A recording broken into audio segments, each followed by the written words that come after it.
So for 2.1.1, which is y is equal to 2x to the power of 3 multiplied by 2x plus 7, essentially the first thing that we need to do is to multiply 2x to the power of 3 by everything in the brackets. Once I multiply 2x to the power 3 by 2x, I get 4x to the power 4, and then I multiply 2x to the power 3 by 7 to get 14x to the power 3. Now, for differentiation, I know that I have to multiply the power by the coefficient. So each of the powers is going to multiply by the coefficient. So basically, I get 16x to the power 3 and 42x squared. For 2.1.2, it's a slightly different problem. So for this one, I have to separate into 3 fractions. So I would have root of x over x to the power 3, x over x to the power 3, and cube root of x over x to the power 3. Now I have to change these roots, like the square root of x, I have to change it to an exponent or to a power, which is x to the power of half. And then cube root of x changes to x to the power third, 1 over 3. Now I know that when I have fractions of exponents of x, so like for example, x to the power half over x to the power 3, the top power subtracts the bottom power. So x to the power half over x to the power 3 becomes x to the power half minus 3. X over x to the power 3 becomes 1 minus 3. X over x to the power 3 becomes x to the power 1 minus 3, because the top power is 1 and the bottom power is 3.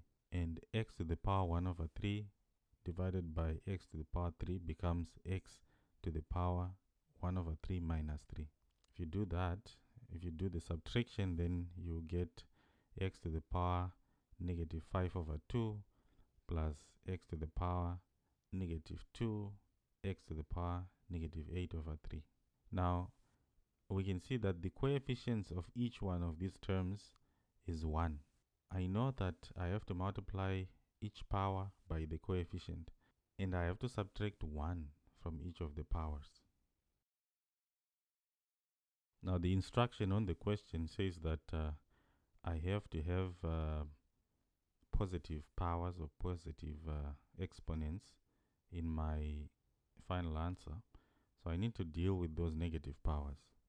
And how I do that is that, like for the first one, which is minus 5 over 2 by x to the power negative 7 over 2, that x to the power negative 7 over 2 becomes 1 over x to the power 7 over 2.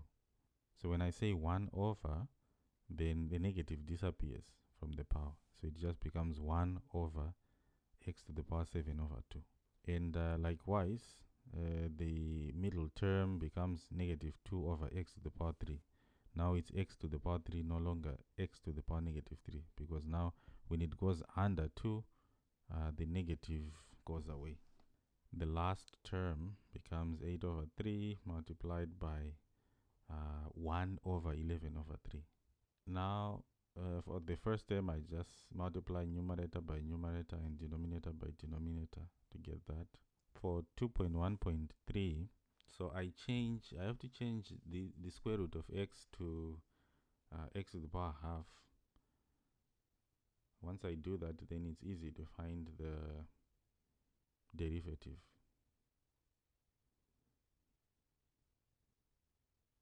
So again, we multiply the exponent or the power by the coefficient, and we subtract 1 from each of the powers. And if you simplify, you get your final answer. And then we have to deal with this power negative half.